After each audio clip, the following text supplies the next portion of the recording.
Right breaking news చూస్తున్నాం. Iran dead line విధించింది ఇటు ట్రంప్ కు. అయితే రానున్న 12 గంటల్లోగా యుద్ధ వాతావరణాన్ని ఆపాలి అని చెప్పి కూడా లేఖ విడుదల చేయడం కూడా జరిగింది. అయితే ఈ నేపథ్యంలోని 24 గంటల పాటు డెడ్ లైన్ విధిస్తూ లేఖను కూడా రిలీజ్ చేసింది. ఇటు టెహ్రాన్లోని యూనివర్సిటీలపై అలాగే అమెరికా ఇజ్రాయెల్ జరిపిన దాడులపై వెంటనే ఖండించాలని ఆయా దేశాలకు ఇరాన్ ఆర్మేడ్ ఫోర్స్ లేఖ విడుదల చేసింది. రేపు మధ్యాహ్నం 12 గంటల్లోగా దాడులను ఖండించాలని ఆయా దేశాలకు వార్నింగ్ ఇచ్చినట్టు కూడా తెలుస్తోంది. లేకపోతే పశ్చిమాసియాలోని మీ యొక్క యూనివర్సిటీలను భూస్థాపితం చేస్తామని కూడా హెచ్చరించింది. అలాగే యూనివర్సిటీల్లోని స్టూడెంట్స్ ప్రొఫెసర్లకు అక్కడి నుంచి వెళ్ళిపోవాలని కూడా సూచించింది. కిలోమీటర్ పాటు దూరంగా ఉండి ప్రాణాలను రక్షించుకోవాలని పేర్కొన్న ఇరాన్. అయితే ఇరాన్లోని సైన్స్ యూనివర్సిటీలపై ఇటు అమెరికా ఇజ్రాయెల్ బాంబు దాడులు, ఇప్పటికే మినాబ్ స్కూల్లో దాడిలో 170 మంది బాలికలు ఏ విధంగా చనిపోయారో కూడా మనం చూసాం. దీంతో పాటు దాడులు తీవ్రంగా పరిగణించిన ఇరాన్ ఇప్పటికే మీరు డెడ్ లైన్ కూడా విధించడం జరిగింది. ఇటు ట్రంప్ దీనికి సంబంధించి ఒప్పుకోవాల్సిందిగా కూడా డెడ్ లైన్ విధించడం కూడా జరిగింది. అయితే డొనాల్డ్ ట్రంప్కు ఇరాన్ ఇది గట్టి డెడ్ లైన్ అనే చెప్పాలి. ముఖ్యంగా ఈ లేఖ విడుదల చేసిన తర్వాత ఆల్రెడీ ఈ దాడుల్లోని 170 మందికి పైగా బాలికలు ఏ విధంగా చనిపోయారో మనం చూసాము. మరి ఇలాంటి దాడులు మళ్ళీ జరగకుండా ఉండడానికి ఈ లేఖ అన్నది విడుదల చేయడం జరిగింది. మరి ఇప్పటికే గతంలోని ట్రంప్ ఏ విధమైన షరతులు విధించారో మనం చూసాం. మరి ఇప్పుడు ఇరాన్కి సంబంధించిన ఈ లేఖ రిలీజ్ చేయడం కూడా మనం చూసాం. మరి దీనికి ట్రంప్ అంగీకరిస్తారా లేదా అన్న పూర్తి వివరాలు తెలుసుకుందాం. మా ప్రతినిధి శివ ఫోన్ ఇన్ లో ఉన్నారు. రైట్ శివ, ఇరాన్ ఏదైతే లేఖ విడుదల చేసిందో మనం చూస్తూ ఉన్నాం కదా, దీనికి సంబంధించి ఇటు ట్రంప్ ఏ విధంగా రియాక్ట్ అయ్యే అవకాశాలు ఉన్నాయి, దీని గురించి పూర్తి అప్డేట్స్ ఏంటి శివ?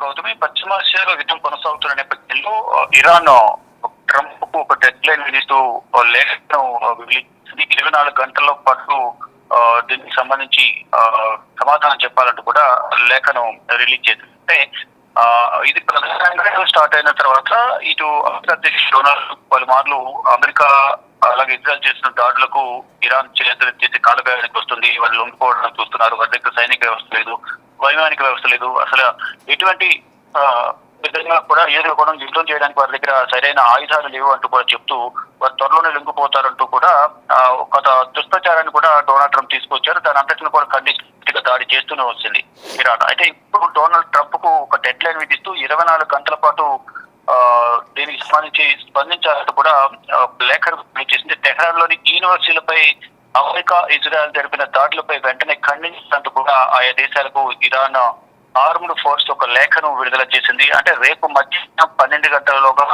దాడులను ఖండించాలని ఆ దేశాలకు ఇరాన్ వార్నింగ్ ఇచ్చింది. లేకపోతే పశ్చిమాసియాలోని ఏదైతే వారి యూనివర్సిటీలు ఉన్నాయో వాటిపై దాడి చేస్తామంటూ కూడా హెచ్చరికలు జారీ చేసింది. అంటే ఒకవైపు దాడి చేయడం, భూస్థాపితం కూడా చేస్తామంటూ కూడా హెచ్చరికలు జారీ చేశారు. అయితే ప్రధానంగా ఎక్కడ కూడా ఎటువంటి ప్రాణ నష్టం, సివిలియన్స్ ఎటువంటి నష్టం జరగకూడదని ఉద్దేశించుకొని ముందుగా హెచ్చరికలు జారీ చేస్తున్నాము. వాళ్ళు షరతుగా సమాధానం చెప్పాలి, ఖండించాలి, లేని పక్షాల దాడులు చేస్తాము. ప్రజెంట్ ఎవరైతే అక్కడ యూనివర్సిటీలో చదువుతున్న స్టూడెంట్స్ కానీ అక్కడ బోధించే ప్రొఫెసర్లు ఎవరైతే ఉన్నారో వారందరూ కూడా ఖాళీ చేసి సుదూర ప్రాంతాలకు వెళ్ళిపోవాలి, కనీసం కిలోమీటర్ దూరం వరకు కూడా వెళ్ళిపోవాలి అనేది కూడా ఒక సూచన అయితే చేస్తోంది. అంటే ప్రాణాలు రక్షించుకోవాలంటూ కూడా ఇరాన్ పేర్కొంది. ఇక ఇరాన్ లోని సైన్స్ యూనివర్సిటీపై అమెరికా ఇజ్రాయెల్ బాంబు దాడులు చేసిన గతిలో ఇప్పటికే మీనాబ్ స్కూల్లో కూడా దాడి జరిగింది. గతంలో యుద్ధం స్టార్ట్ అయిన మొదటి వారంలో దాడి చేసిన నేపథ్యంలోనే 170 మంది బాలికలు మృతి చెందారు. దాన్ని సమర్థించిన ప్రయత్నం కూడా అమెరికా చేసింది. కానీ ఇక్కడ గతంలో వైమానిక స్థావరం ఉండేది, అందువల్ల వైమానిక స్థావరం ఉందనే ఉద్దేశంతో దాడి చేసి తప్ప అక్కడ స్కూల్ మీద దాడి చేయాలని ఉద్దేశం మాకు లేదు అంటూ కూడా వారు తర్వాత ఒక ప్రకటనను ఒక వివరణ అయితే ఇచ్చారు. కానీ ఇప్పుడు అలా కాకుండా మనం చేసే దాడి వల్ల ప్రజలు ఎటువంటి ప్రాణాలు కోల్పోకూడదు, ప్రాణ నష్టం జరగకూడదు, ప్రజలకు ఎటువంటి ఇబ్బంది కలగకూడదు ఉద్దేశంతోనే మేము హెచ్చరికలు జారీ చేస్తున్నాము. దాంట్లో ఉన్న స్టూడెంట్స్ కానీ ప్రొఫెసర్లు కానీ సిబ్బంది అంతా కూడా ఖాళీ చేసి వెళ్ళిపోవాలంటూ కూడా ఆదేశాలు జారీ చేసింది ఇరాన్. దీంతో ఈ దాడులను ఇరాన్ తీవ్రంగా పరిగణించింది. మరి ఏం జరగబోతుంది? ట్రంప్ ఏదైతే ఇరాన్ ను విధించిన డెడ్ లైన్ కు స్పందించి దాడులను టెహ్రాన్ లోని యూనివర్సిటీపై జరిగిన దాడిని ఖండిస్తారా లేదా అనేది కూడా చూడాల్సి ఉంది. కానీ ఈ యుద్ధం అనేది రోజు రోజుకు ఉధృత రూపం దాలుస్తూ ఉంది. దీని ద్వారా ప్రపంచ దేశాలపై యుద్ధ ప్రభావం పడుతుంది. నిత్యావసర ధరలు పెరిగిపోవడం కానీ కొన్ని దేశాల్లో ఈ చమురు ధరలు భారీగా 20 నుంచి 40% వరకు కూడా పెంచేస్తున్నారు. ఇది ప్రజలపై భారం పడుతుంది. ఏం జరిగినా కానీ దేశంలో ఫైనల్ గా నష్టపోయేది ప్రజలే. ప్రాణాలు కోల్పోయినా ప్రజలు కోల్పోవాల్సి వస్తుంది. ఆర్థికంగా కూడా నష్టపోతున్నారు. ఫర్దర్ గా ఏదైనా ఆస్తి నష్టం జరిగినా ప్రభుత్వానికి నష్టం జరిగినా అది పన్నుల రూపంలో మళ్ళా ప్రజల నుంచి వసూలు చేస్తున్నారంటూ కూడా ప్రజలు తీవ్ర ఆవేదన వ్యక్తం చేస్తున్నారు. మరోవైపు ఇక్కడ రెండు దేశాధినేతలు కూడా రెండు దేశాల ప్రజల నుంచి తెగ ఎదురవుతోంది. ఒకవైపు డొనాల్డ్ ట్రంప్ కు వ్యతిరేకంగా లక్షల సంఖ్యలో దేశ చరిత్రలోని రోడ్లపైకి వచ్చి నిరసన తెలియజేస్తున్నారు. మరోవైపు ఇటు ఇజ్రాయెల్ ప్రధాని బెంజమిన్ నెతన్యాహుకు వ్యతిరేకంగా కూడా ఇరాన్ ప్రజలందరూ కూడా రోడ్లపైకి వచ్చి నిరసన చేస్తున్నారు. అయితే ప్రధానంగా ఇప్పుడు డెడ్ లైన్ మీద ఇచ్చిన ప్రధాన కారణం టెహ్రాన్లోని యూనివర్సిటీలపై దాడి జరగడంపైనే ప్రధానంగా ఇరాన్ దృష్టి సారించింది. దీనికి అమెరికా ఇజ్రాయెల్ జరిపిన దాడులపై వెంటనే ఖండించాలంటూ కూడా ఆ దేశాలకు ఇరాన్ ఆర్మడ్ ఫోర్స్ లేఖ రాయడం, మరి దీనికి ఒక డెడ్ లైన్ విధించిన నేపథ్యంలో ఏం జరగబోతోంది, ట్రంప్ స్పందిస్తారా లేదా నిర్లక్ష్యంగా వ్యవహరిస్తూ ప్రతిగా ఏమైనా కౌంటర్ వ్యాఖ్యలు చేస్తారా? ఒకవేళ కౌంటర్ వ్యాఖ్యలు చేస్తే వీరు అన్నట్లుగానే రేపు మధ్యాహ్నంలోగా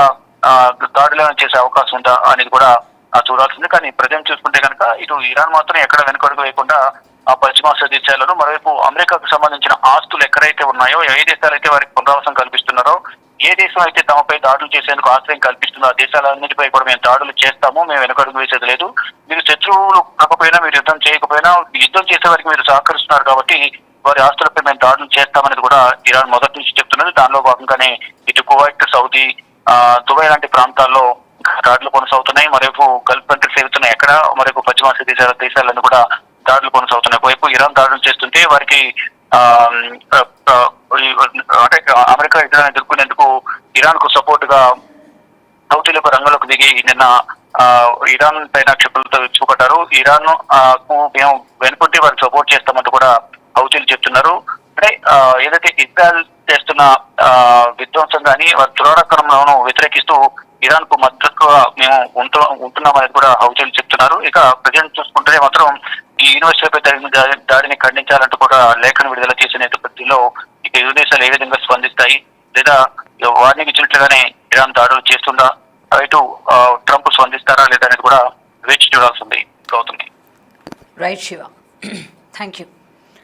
రైట్, అయితే ఇప్పుడు డొనాల్డ్ ట్రంప్కి ఇటు ఇరాన్ డెడ్ లైన్ విధించిందా అంటే ఎస్ అవుననే చెప్పాలి. మరైతే గతంలోని ట్రంప్ ఏ విధంగా 15 రోజులు అని చెప్పి గడువు ఏదైతే ఇవ్వడం జరిగిందో దానికి ఇది మనం చూడొచ్చు ఏ విధంగా ట్రంప్కి ఇప్పుడు విడుదల చేసిన లేఖ ఏదైతే ఉందో 24 గంటల్లో అంటే రేపు మధ్యాహ్నం 12 గంటల్లోపు దాడులని ఖండించాలని ఆయా దేశాలకు వార్నింగ్ కూడా ఇచ్చింది. అయితే లేకపోతే వాళ్ళ యొక్క పశ్చిమాసియాలో ఉన్న యూనివర్సిటీలను భూస్థాపితం చేస్తామని కూడా హెచ్చరించడం జరిగింది ఈ లేఖలోని.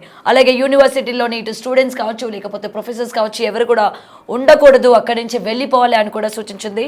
ఇటు మీరు ప్రాణాలను రక్షించుకోండి, అక్కడి నుండి వెళ్ళిపోండి, లేకపోతే యుద్ధం మామూలుగా ఉండదు అన్నట్టు కూడా ఈ లేఖలో మనం చూసాము. గతంలో జరిగిన ఈ యూనివర్సిటీల పైన జరిగిన దాడులు కావచ్చు, ఎంతోమంది ప్రాణాలు కోల్పోయిన అంటే బాలికలు మనం చూసాము. ఆ యొక్క విజువల్స్ కనుక చూసుకున్నట్లయితే ప్రతి ఒక్కరు కూడా ఎంతో బాధ కలిగించే 170 మంది అంటే మామూలు విషయం కాదు. ఒకే స్కూల్లోనే 170 మందికి పైగా బాలికలు స్పాట్లో చనిపోవడం. మరి అలాంటి వాతావరణం మళ్ళీ రాకుండా ఉండాలి అని అంటే కూడా ఇలాంటి ఒక లేఖ కూడా విడుదల చేయడం జరిగింది. మరి దీనిపైన ట్రంప్ ఏ విధంగా రియాక్ట్ అవుతారు అండ్ ప్రజెంట్ కూడా ఏ విధంగా మనం నిత్యావసర వస్తువుల మీద ఇందాక మనకి చెప్పినట్టు ఇటు క్రూడ్ ఆయిల్ కావచ్చు, లేకపోతే ఇలాంటి వాటన్నిటి మీద కూడా ఎటువంటి ఎఫెక్ట్ పడుతుందో యుద్ధానికి సంబంధించి, ఇటు సామాన్యులు ఏ విధంగా ఇబ్బంది పడుతున్నారో సిచ్యువేషన్స్ కూడా మనం చూస్తున్నాం. రోజు రోజుకి ఎలాంటి పరిస్థితులకి దిగజారిపోతుందో కూడా. మరి ఇప్పుడు ఈ విధించిన లేఖ ఏదైతే ఇది వార్నింగ్ అనుకోవచ్చా, లేకపోతే డెడ్ లైన్ అనుకోవచ్చా, ఏదైనా అనుకోవచ్చు. మరి దీనికి ట్రంప్ అంగీకరిస్తాడా లేదా